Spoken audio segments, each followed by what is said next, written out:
Has this ever happened to you? You're in the middle of a cagey conversation with someone who's clearly trying to come across clever. They start name-dropping concepts, books, and thinkers, none of which you've heard of. They talk as though these concepts are part of some dedicated body of accredited discourse that everyone should be adept at, even if none of what they mention has been traditionally inculcated in academia or discourse amongst the vanguard of culture. What? You've never heard of the teachings of Don Juan by Carlos Castaneda? You should read more books. What bloody rock have you been living under? There's an endemic of professional opinion havers spewing utter nonsense without restraint, a right to an opinion evolving into the right to being right, thus a taking to disagreement as injustice at times, and in America, the opinion havers largely get off scot-free from actually procuring bearings on what ideas genuinely hold water or deserve underscoring, kids in school being told yes and too much. Many have nothing to give and yet give so much of it. One of the first things taught in A-level studies in England when it comes to writing essays is to survey the existing discussions on what you want to essay about, so to not trace over others superfluously and fall foul to Columbus syndrome. Pisser though, isn't it? Cancer. They should find a fucking cure. I think they're trying. Yeah, sure they are. They should pull their fucking fingers out. It's important. This is to best prepare for not just higher educational study and research, but also to instill intellectual humility and be a noble student of life generally. To be a well-socialized citizen that introspects and repudiates access to divine foreknowledge. So when asked a question on any range of topics, you do not speak as though you're reinventing the wheel and annoy the life out of people who are forced to talk around your preciousness to ideas that you think are yours. Sometimes the dodgy streams of consciousness ramble from students are so riddled with errors and fallacious logic that it's hard to even know where to begin correcting them. It's like grading an essay by a woefully substandard student where all of it is just wrong, and it'd be a disservice to how poor the whole piece is to single any one issue out. Columbus syndrome is rife in college campuses these days. I remember hearing this art student positing that they think there's going to be a boom in the animation industry as a result of the Procreate Dreams app coming out. This parroted what everyone actually spearheading the industry had already been saying almost a year prior, but she was saying this to a room full of people who didn't alert her to how unremarkable a claim she was making, and she got away with feeling more gratified in her masturbatory gesticulation than she should have done. Affliction by Columbus syndrome is much like the thinking that you discovered new sensations and elements, like the adolescent teenager thinking they're alone in their enlightenment about the world's constructed nature. The wook awoken to the constructedness of the suit and tie at the office desk job. Nobody gets me. I'm going to be the generation whose petulant iconoclasm turns out to be a revolution rather than a phase. I'll be the exception to the rule and not have to wear a suit and tie insofar as the rules are even known. Intellectual humility doesn't compel one to know everything before they talk, but merely to talk as though they didn't, and that the world is bigger than your head. Education is not only supposed to ward off these solipsistic tendencies with the undisclosed practice of alerting you to the richness and scale of the canon, but the canon itself and its ingredients are to give you a yardstick on what is to be deemed grand and significant about the world. Everything is perceived in comparison, and when your education lacks adequate refinement, your perceptual measurements are inaccurate. Suppose you're asked what the scariest movie you've ever seen is, and the only film you've ever seen is the Care Bears movie or something. In that case, your answer being the Care Bears movie should probably get you removed from the premises of any serious film school. It is the type of opinion that doesn't deserve the Faustian justifications that you often hear, like how opinions are all subjective, or such similarly lethargic appeals to relativity, that which invades an absurd amount even in academic discussions now. In many cases, as with the Care Bears example, and other cases of professional opinion havers on egoistic joyrides, it is more a matter of myopic ignorance as opposed to justified belief. It would be imprecise and unconstructive to chalk the Care Bears example down to being mere difference in opinion when you know they're merely illiterate and haven't seen enough to say. Of course, one may still say or genuinely feel that such a film as Care Bears is scarier than any other film to them, but without sufficient literacy, they would lack the vocabulary to give their perceptual world a well-rendered explanation. Indeed, with literacy on relevant matters, one is better able to justify their subjective and negotiated feelings, supported by the intellectual humility to prime for how one's opinion may not be canonical per se. Some may call this transjectivity rather than objectivity or subjectivity purely. No one can really tell you you're wrong if you word or frame the utterance in the right and canonical way. I find it scarier than most. The man with the phobia is taken more seriously if they acknowledge that their disorder is non-normative. The standard line of reasoning is instead, I like it because it's good, or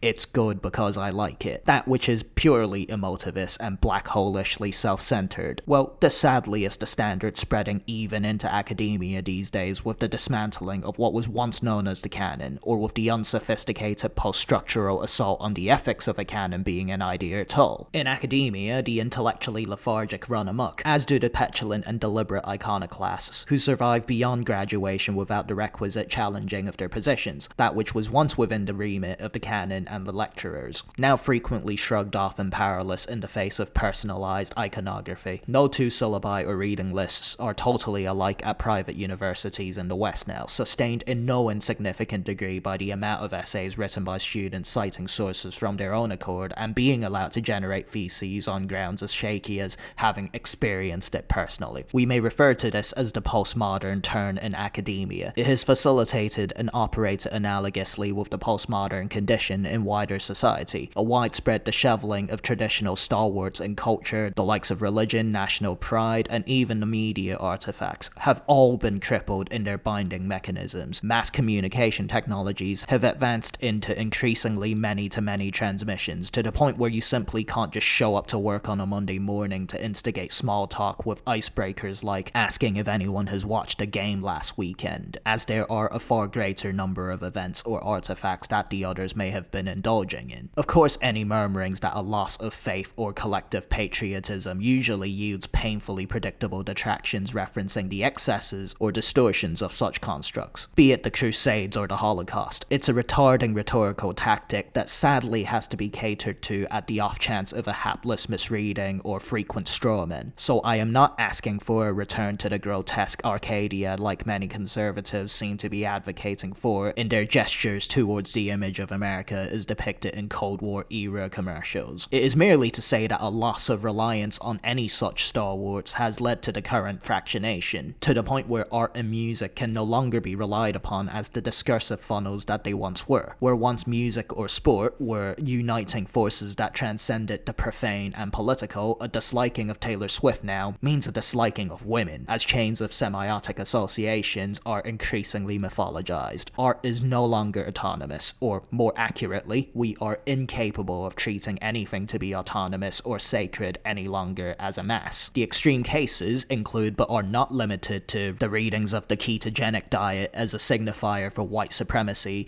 or, not to exclude the right's epistemic misdeeds, the mere presence of a member of a minority group being the presence of wokeness. The floating signifier has retreated in favor of overloaded signification with polarized outlooks. This is to say, most tacitly agree that Taylor Swift is indeed the face of feminism. Whether they think feminism is valuable or not is the real split. So not only will asking The Office what they thought of the season finale or game y'all once spectated unilaterally lead to impotent social results, but one tempts mutters of sports toxic masculinity or the transbian sitcoms rupturing the family. It's a minefield out there. The other appears further insurmountable a gap. Thus our primordial architecture insists that we fortify what little tethers by over-signaling for green flags, counter-signaling against red flags, reifying the new semiotic game through the usage of common parlance signifiers and meanings, dates that feel more like job interviews, literary class discussions that become a game of spot the racist, and having to become a black belt at talking about contentious films like Barbie whenever they're fresh in the milieu. The Barthian mythologizing of different artifacts and aesthetics flow with Heraclitean impartiality. All is up for grabs for political conquests. In my travels, I have seen the Baby Yoda character become an emblem for trans rights, and a myriad of weeb aesthetics and inscription of great replacement anxieties. What few virgin signifiers remain are defiled at a rapid rate, mined through imperial instincts at a predictability requiring little more than half-hearted scans of the general discursive field. It was only a matter of time before the forward-moving metamodernist school of thought was tagged with accusations of bigotry, or mindfulness meditation being tagged with being a right-wing activity. What a liberal arts education, or education in general, was supposed to provide is a vantage point from which to think about the world, the teaching of the few crucial meta-concepts to plug the infinite possible combinations and forms of sensory and conceptual stimuli into. Our collective bearings are distorted, and without the notion of a canon being respected as part of the general commandment, or Geburt, meaning-making flies off the handle. Intellectual humility gives way to gluttonous profanity. While no artifact should be made safely assured of totalized sanctity and made off-limits to censure, it is the loss of ability to treat any artifact as sacred at all that is significant. It is far easier for the untutored mind to draw attention to how something doesn't work than it is to offer a solution. We have become possessed by the minority binary, the selectively critical gaze to be shown upon all that we desire not to believe whilst confirming our own biases, thus flattening towards pure affect. Ad majorem Dei gloriam is a Latin phrase that translates to "for the greater glory of God," an axiom imploring a possession by the best in us, even that which feels beyond our reach. Now the inverse possesses, by possession of the opposing binary, the epistemic tyranny of the margins, a Freudian narcissism of the small differences. All that is sacred may be made profane for the short-grasping affective yearnings, as the cases being made for the sacred is endangered. The language to fortify beyond the affective and emotive estate is largely unlearnt, whilst the language to desecrate provides a seductive misnomer for intellectual reward. The armchair cynic wins every battle whilst the man in the arena stumbles in his foolish orientation towards achievement. The language to consecrate and dignify demands patience and rigor, thus desecration attains its hypnotic allure, often administered by the toxic positive self-love brigades. Everyone is different, they say. Everyone moves at their own pace. Every perspective matters. Every voice deserves to be heard. Every story deserves being told. The inner world bias has metastasized into all realms of culture. I spoke about the gallivanting on separateness and the solipsistic glossolalia amongst contemporary artists in my last video. An analogous tilt towards hyper-subjectivist narrative gazes occur in narrative forms. Bechdel's Fun Home gives itself unrelenting license to jump to whatever memory desired on a whim, prizing her internally perceived experience above linearity or audience reception. Biopics allowing for purely subjectivist and self-iconographic indulgence, like Robbie Williams as being monkeys, Pharrell Williams as being Legos. For some reason, I suppose he liked Legos. Documentaries follow suit. Neymar thinks he's the Joker, so he's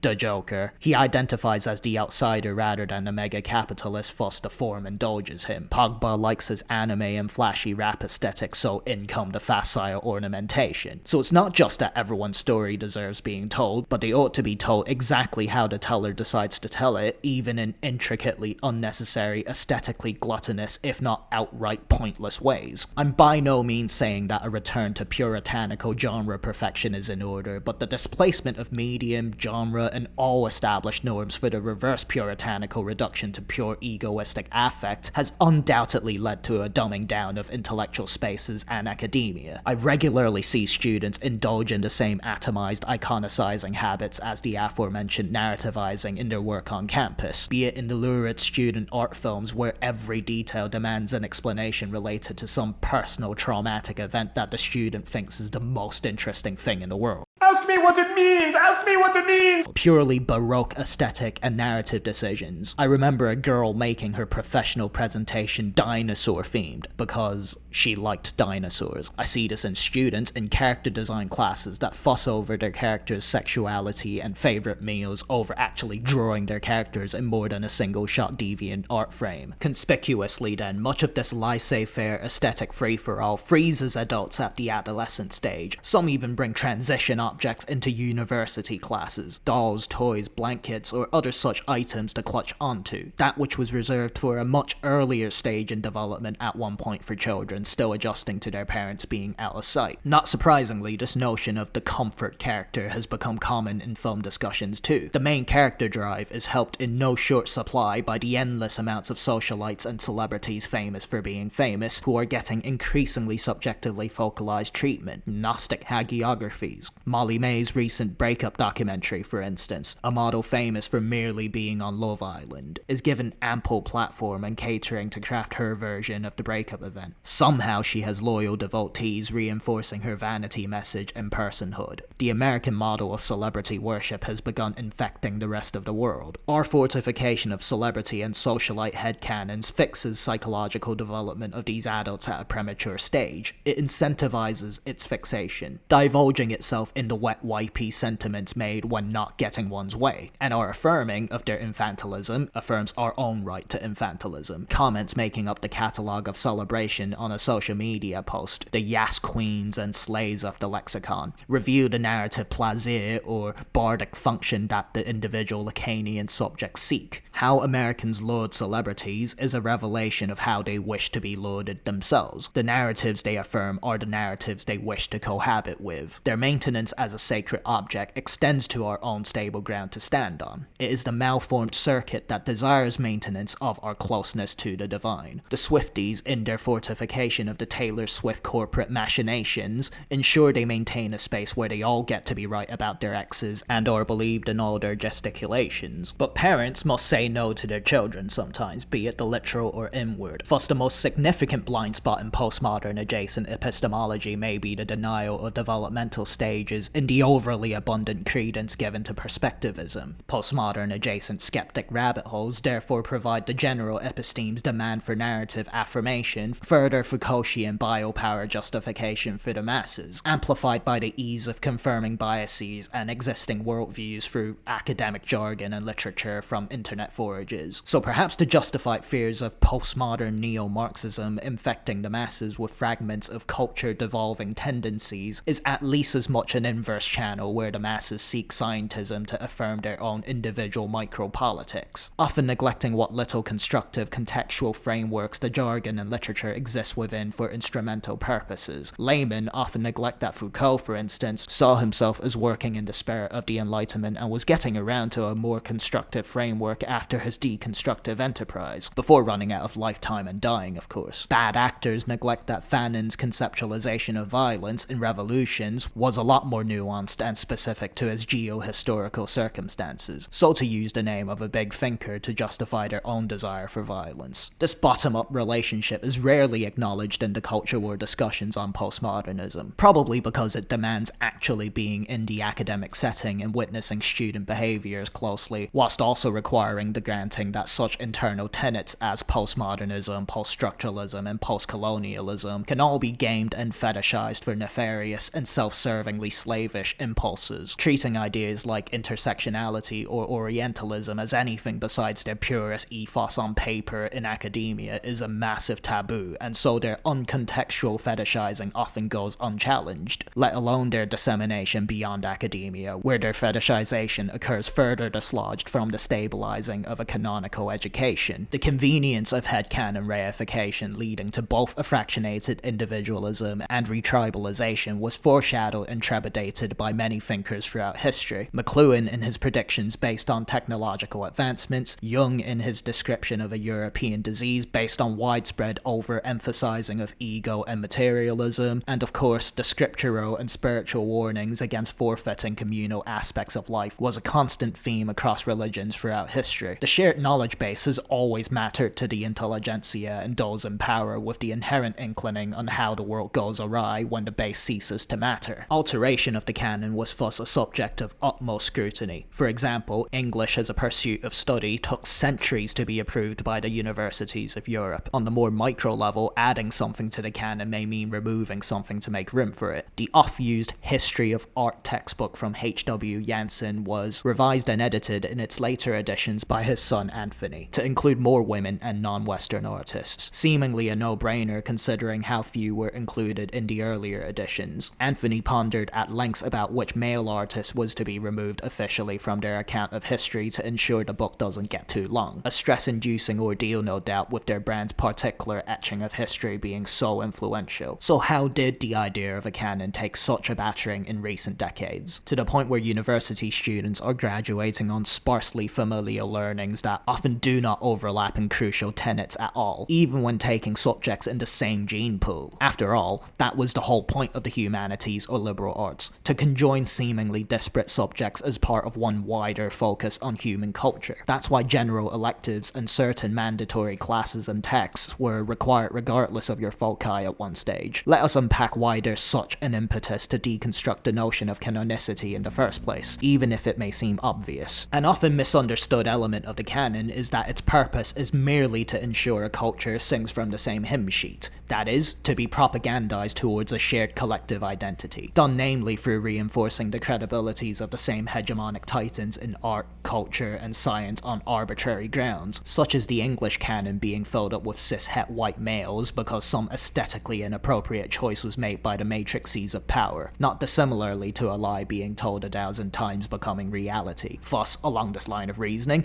the canon may as well be swapped out for whatever is most aesthetically and politically pleasing. The English literature canon of cis-het white males is not pleasing and signals that the greats in this domain had to be of that ilk. Thus, we ought to make it a more diverse affair for the sake of egalitarian social construction, so girls don't get told they throw like a girl in PE class, if you will. Nobody likes the idea of a member of a certain group identity growing up and being shown uninspiring representations of people in their demographic, so well-rounded representations in many sectors in the perceptual field, like the Global News Report for instance, is a valid demand. But the uncomfortable truth here is that the educational canons were not arbitrarily assembled to begin with. Sure, there may be points in history where obvious prejudice of an inappropriate sort was a factor. Women were not allowed to learn life drawing with nude models at official academies during the 16th to 18th centuries, even if they were allowed in at all, which was a rarity in itself. This resulted in there being far less women artists in much of official history, and the creation of the notion of women being interested in painting the subjects that they had access to, such as animals, flowers, and their family members, unfairly furthering social expectations that they were the more servile ones to the family than their male counterparts. The resolution to this isn't as clear-cut as merely changing the textbooks to include more women. The fact of the matter is that due to the weightier influence in the material reality that male artists had, regardless of this being the result of socio-economic factors, meant that they now had to be in the history books if we want the history books to refer to artists that actually mattered in the grander scheme of things. We can tell history more accurately, sure, if the facts say we do so, but we can really only add to history if we're historicizing accurately. We cannot change its facts. In psychology, there's often an unwillingness to give Freud credit for his ideas, what he turned out to be a bit of a horoscopian on due to the abundance and scattershot nature of his intellectual corpus,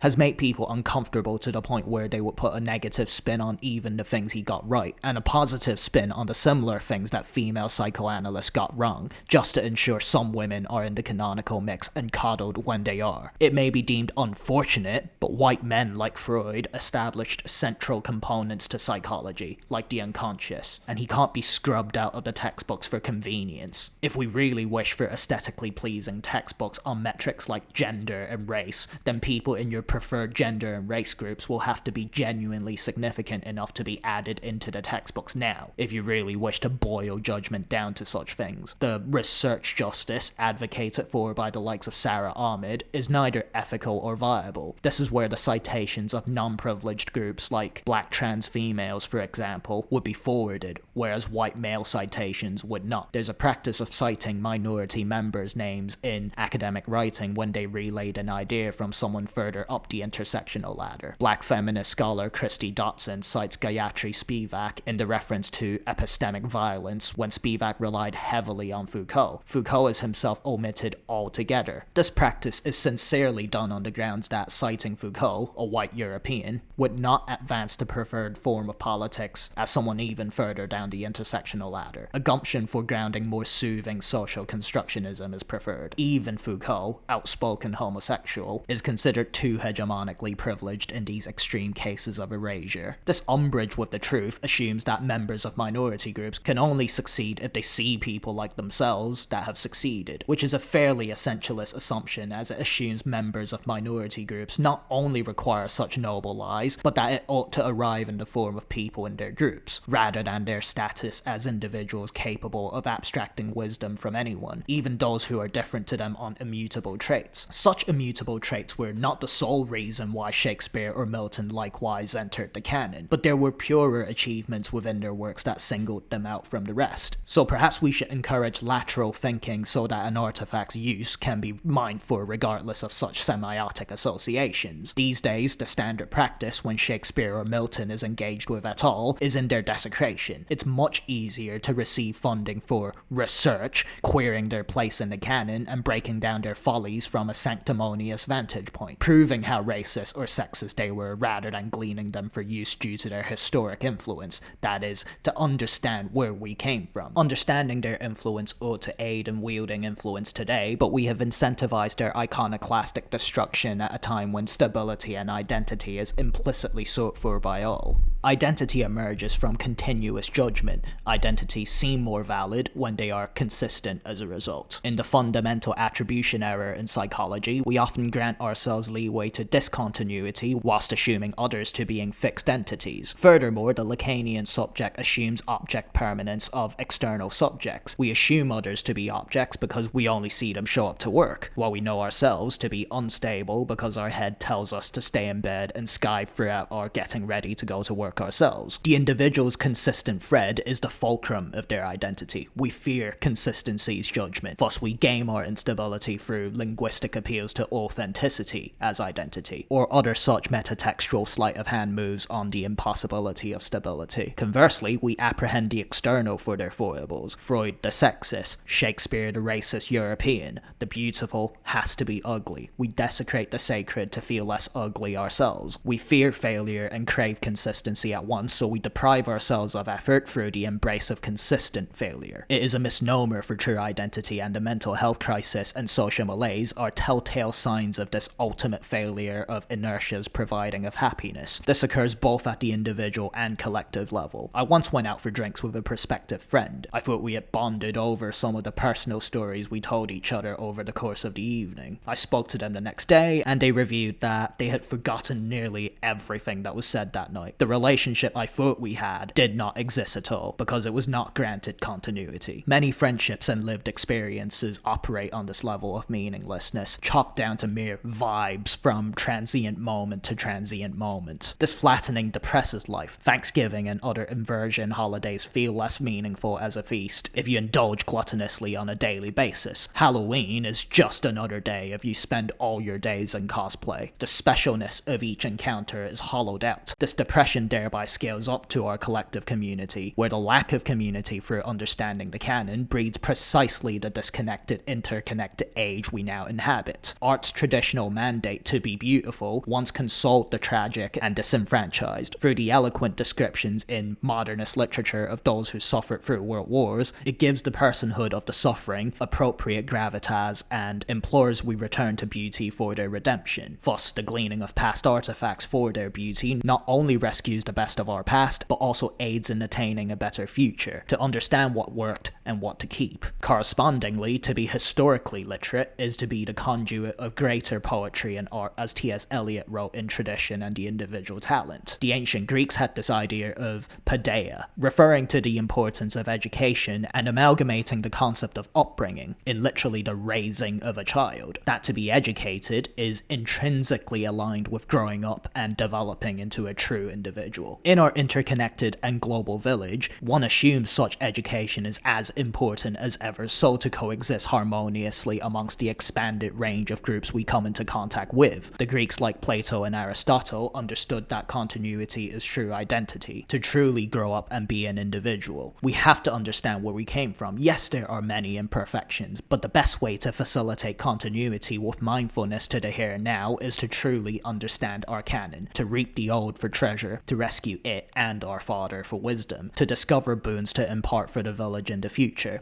so tomorrow is a less depressing affair to wake up to, as today isn't just chalked up to vibes. Our aesthetic gaze has shifted enormously since the past, as discussed, away from the sacred and towards the political, where once the beauty of a landscape painting warmed our hearts in the recognition that we came from nature, and thus our finding it beautiful consoled us through our ties with the beautiful. Today, the gaze politicizes, and its barbaric daisy chaining of semiotic associations compels our finding the ugly in everything. Not everything is to be seen as purely political, and when such a gaze is enforced by mere ignorance of the beautiful, then education is in order. The internet now exists, so there's less excuse to not know more about the world, to get our bearings in order, so we can separate the political from the politicized, or at least where and when to politicize appropriately. Instead, we selectively migrate to clusters clusters that intricately reinforce our ignorance with instrumental logic. To go back to women in art throughout history as an issue, of course as a concept, women in art may be talked about in the right circumstances, but such titles as The Story of Art Without Men do not tell the story of art, even if the content it generally points to deserves an audience. In this case, Katie Hessel's The Story of Art Without Men is written in response to the ubiquitous E.H. Gombrich's The Story of Art, which featured just one single woman artist. Hessel's account, however, not only commits the fault of bracketing these artists for their being women, as opposed to their personhood and artistry, but it was written on a false pretense. Hessel claims in her introduction that she was inspired to write the book after walking through the Frieze Masters Art Fair in October 2015 and seeing not one of the works was by a woman. A quick Google search showed this wasn't true at all. She merely mistook certain pieces as being by men when they were in fact by women. Her ignorance shielded her from letting facts get in the way of a preferred narrative, that of women being oppressed in the field of art. Counting the heads on campus and looking at college demographic statistics show this has largely flipped in a significant sector. Art school is largely dominated by female students, and instead of encouraging their literacy in the relevant canon, art skills, in this case, to enter into the canon and history books, advocating for themselves as individuals, they continually reify such sterile, Barthian prompts about being oppressed when there are more outsider art shows than insider art shows in the art world today. They make art that attests to the impossibility of making art as a woman rather than just making art autonomously, reifying the oppressive narrative more than anyone perhaps. Artists like Joseph Kosev rally that art to be made in the postmodern era must be made to challenge the idea of art. That with the advent of conceptual art, art is now a mere philosophical exercise that has moved on from its past remit of visual language and beauty. Duchamp is praised as a philosopher without training in philosophy, Marina Abramovich for her social experiments without training as a psychologist. With the destruction of the canon as a concept, they are allowed to trample on these other fields and be shielded from realizing their impotence at said fields by their own myopic ignorance. Duchamp is quoted, "In France, there is an old saying, stupid like a painter. The painter was considered stupid, but the poet and writer very intelligent. I wanted to be intelligent." Duchamp remains rather unintelligent compared to poets or writers, whilst not being a painter either. Hopefully by now I have made clear the drawbacks of a lack of canon, or the drawbacks in lacking intellectual humility and falling prey to Columbus syndrome, trampling on foreign territory.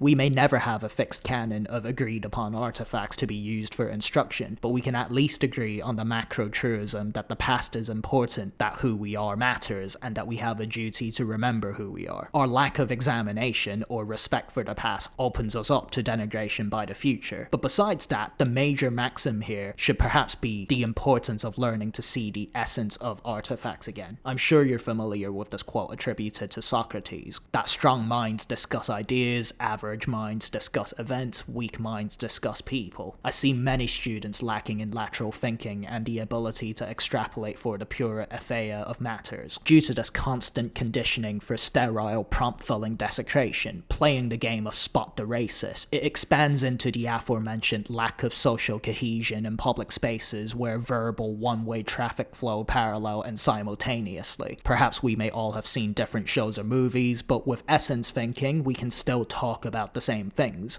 I might not have seen the last UFC fight the gym bro watched, or the last soap opera the sorority girl, but if I know just enough about the mechanics of both mediums, we can have a good conversation, we can bond and relate. Right now, I see a lot of autistic commodity fetishization of ideas. I remember a kid in business class mentioning that he'd seen the latest movie. The professor tried to prize him for an obvious connection that could be made to the day's class materials through leading questions about the film's marketing, to no avail. The student could only talk and not listen. They could only talk about the movie and not movies, or its relation to business. Therefore, he could only talk about himself. Whilst even with the internet we may not know everything possible, we can at least reside in the higher echelons of our immediate bricolage, both in the social everyday and in our individual learning. That way we can make a collective effort to bridge the gap to anyone, to talk to anyone about anything. That is the pro-social metamodern movement move to make, beyond the fractionated Gnostic headcanon hagiographies of the postmodern condition. But besides fostering more cohesion, when dealing with the Gnostic zombie religions I mentioned at the beginning of the video, i.e. invoking Carlos Castaneda like it's the New Testament, I would like to implore that we take bad or myopic opinions apart when they spring up, logically, Socratically, and on the spot, especially when fetishized superficially at your dignity's expense. The world has to be made to feel bigger than the Carlos Castaneda reader presupposes for their gain. There are many rhetorical devices devised and prescribed for ego-tripping and Luciferian purposes. The aforementioned sterile, pseudo-moralistic, and political prompts positioning oneself on the safe side of the Cartman drama triangle, one of victim or perpetrator, or both in unison. One must be literate enough and capable of clairvoyant vision of the essence behind when people invoke artifacts or second-hand concepts slightly outside of your wheelhouse to come out victorious in a linguistic kerfuffle. You know precisely the kind. The types who walk into the room and immediately invoke the depravities of racism or a certain kind of politics. Utterances designed to hold you moral hostage to agreement so they can feel identitarian fulfillment off the cuff. You know the disagreement with their egotism may appear as though in disagreement with racism being bad. There's an easy Moat and Bailey retreat to be made at your expense. The hapless are left emotionally blackmailed into obsequiousness, the capable tired from the exhausting chore of taking such cases apart painstakingly. When someone fetishizes gender fluidity as a means of grandiose narcissistic outburst, criticizing it demands guile with linguistics and clinical choice of words, as the front foot instinct on the other side is to lethargically refer to you as a transphobe or another inappropriate character defect. Especially in America, such lethargic rhetorical devices works very effectively to silence debate or blackmail for public agreement, as the typical response to this is to provide equally lethargic phrases like woke to counter-signal that you're not to be reasoned with within their worldview. Lethargy, roundly, has to meet an end then. It is a low perspective to know full well the other shut down at satanic inversions of their iconography and to invoke it knowingly nonetheless. These days, it is extremely easy to game these signifiers for lethargy's sake. I used to stifle college students debating me easily by saying, "Oh, that sure sounds like something Trump would say," and in their petulant framework, they would have to cave to an agreement. It isn't conducive to genuine intellectual growth for either party. Those who can, then, ought to dismantle ideas Socratically and on logical grounds rather than defer to words and slurs to do the heavy lifting for them. This doesn't mean you ought to think you're right in Luciferian praxis, as you may learn something from the rigorous testing given to ideas and both parties walk away with a better sense of what to abandon from their rational set of beliefs. It is not to let the joyriders get away with murder and the toxic femininity that hardly gets called out. It would be the act of a good Samaritan these days, especially against the current in academic settings. Strategically, I have figured out that there are various subjects I had to become a black belt on speaking about when they arise. I mentioned Barbie earlier. I learned I also needed escape routes through economics, due to the anti-capitalist moralistic appeals to the distressing nature of poverty to win arguments. I knew I had to know how to explain the limits of punching up in satire, to ward off standpoint theory appeals to who gets to make what jokes in media discussions generally. I knew I needed to define clearly the difference between prescriptive and descriptive statements in philosophy classes, where the game of spot the racist is the norm, putting my learning from Nietzsche and Aristotle sufficiently in jeopardy. I knew I needed historical proof that censorship doesn't work among those who invoke Marcusean repressive toleration tactics for political purposes. These are just a few discourses I have found useful to double down on in knowledge since they've been captured by the zeitgeist in my living spaces. You may have to find what's germane in your space to make it livable too. Learning to take people's toys away from them so they can't make you a cog to their psychodrama has become an extraordinarily life-affirming skill. It will improve your mental health. There's a war out there and one ought to arm themselves before they set foot outside. Columbus syndrome joyrides also ought to be taken apart summarily where possible, where the world world and the sacred is given insufficient credence. In early primary school, my English teacher told the class that nothing rhymed with orange. Immediately, some kids started making mouth noises and trying to find words that rhymed with orange. The teacher then shut it down and said, professional linguists and scholars have been trying for a millennia to find a word that rhymes with that. It won't be you in this class right now. I fucking loved it. They were made to feel an ant, not even a footnote in history. That encouraged the kind of cosmic humility and respect for all that precedes that is sorely lacking in American classrooms today. When you're willing to actually challenge a lot of the unjustified beliefs around you, you'll find that a lot of them are instrumentally faux rational at best and have little to stand on due to their escaping challenge. The Gettier problem is omnipresent too. Beliefs that turn out to be true, but completely unjustified and reliant on merely emotivist rationale. I don't want to sound like Trump,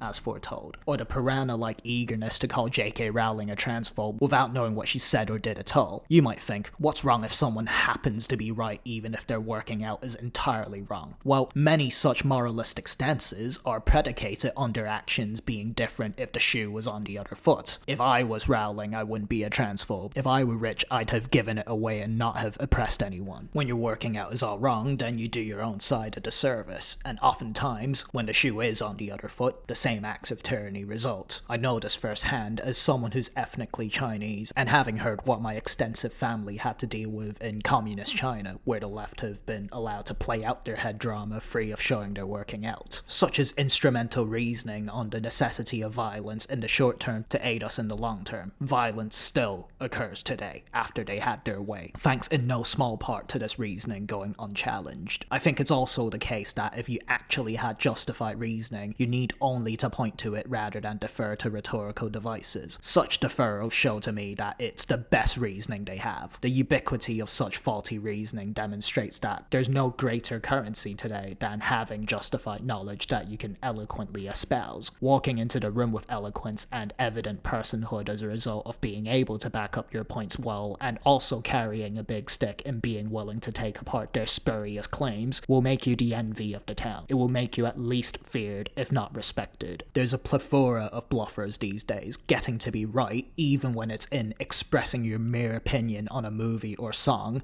but in the veridical and transjective manner, will set you apart from the others. It will advocate for your competence like nothing else. Not least, it will feel reassuring, being treated as though you have an identity when surrounded by those who don't, especially as some are out to cripple yours. It will feel assuring taking their toys away surgically and veridically without resorting to counterintuitive measures like saying woke or similarly satanic devices. As it turns out, and seemingly paradoxically, devoting wholeheartedly to something bigger than oneself, making something sacred, is vital to truly individuating. True psychological growth demands voluntary acceptance of that which disconcerts. It is the Hegelian movement towards the other. Because Thanksgiving or Halloween is treated as the same as it was, it gets to be different from all the other days. I love the quote from Tony Adams, the footballer. Play for the name on the front of the shirt and they will remember the name on the back. Identity comes at a cost of humility in accordance to the world around you. The trite attempts at making it come to you come at the cost of true individuation. Right now, the hipster effect looms large. The flight from cliche leads to cliche, and the army of not like the other girls